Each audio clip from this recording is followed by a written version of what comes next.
فعل کی تعریف کی ہے مصنف نے کہ فعل وہ کلمہ ہے جسے کسی کام کا کرنا، ہونا یا سہنا معلوم ہو اور اس کی حیت سے، حیت کا مطلب ہے شکل و صورت، حیت سے کوئی زمانہ بھی سمجھا جائے۔ تو فعل کے اندر دو چیزیں ہوتی ہیں۔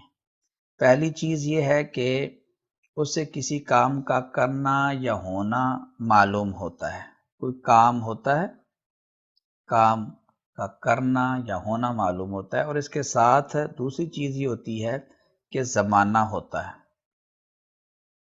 تو کام ایسا کلمہ کہ جو کسی کام کے اوپر دلالت کرے اور وہ اپنی حیت کے ساتھ زمانے کے اوپر دلالت کرے، تو ایسے کلمہ کو فعل کہا جاتا ہے۔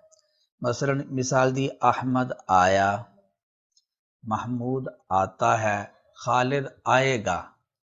تو ان مثالوں کے اندر آیا، آتا ہے اور آئے گا یہ فعل ہیں، کیونکہ آیا، آتا ہے یا آئے گا، ان سے ہمیں کسی کام کا کرنا یا ہونا معلوم ہو رہا ہے، اور یہ آیا، آتا ہے، آئے گا یہ اپنی حیت کے ساتھ شکل کے اعتبار سے یہ ایک خاص زمانے کے اوپر بھی دلالت کرتا ہے۔ آیا ماضی کے زمانے کے اوپر، آتا ہے یہ حال کے زمانے کے اوپر، اور آئے گا یہ مستقبل کے زمانے کے اوپر دلالت کرتا ہے۔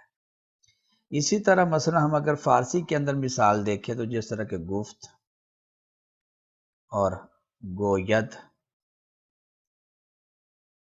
اور اسی طرح خواہد گفت، یا می گوید لے لیں زیادہ بہتر رہے گا۔ اب یہ دیکھیں گفت، گفت اس کا معنی اس نے کہا، اس نے کہا۔ می گوید اس کا معنی ہے وہ کہتا ہے، اور خواہد گفت اس کا معنی وہ کہے گا۔ تو اب یہ گفت، می گوید اور خواہد گفت یہ سارے فعل ہیں، کیونکہ ان سے ہمیں کسی کام کا کرنا سمجھ آ رہا ہے۔ تو اس نے کہا یعنی اس نے کوئی کام کیا۔ اور دوسری بات یہ ہے کہ یہ گفت یا می گوید یا خواہد گفت یہ اپنی حیت کے ساتھ، اپنی شکل کے ساتھ ایک مخصوص زمانے کے اوپر بھی دلالت کرتے ہیں۔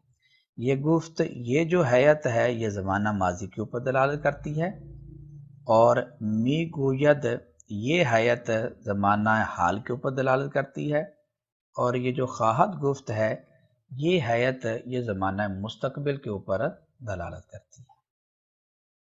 تو یہ فعل کی تعریف ہوئی کہ فعل وہ کلمہ ہے جس سے کسی کام کا کرنا، ہونا یا سہنا معلوم ہو اور اس کی حیثیت سے کوئی زمانہ بھی سمجھا جائے۔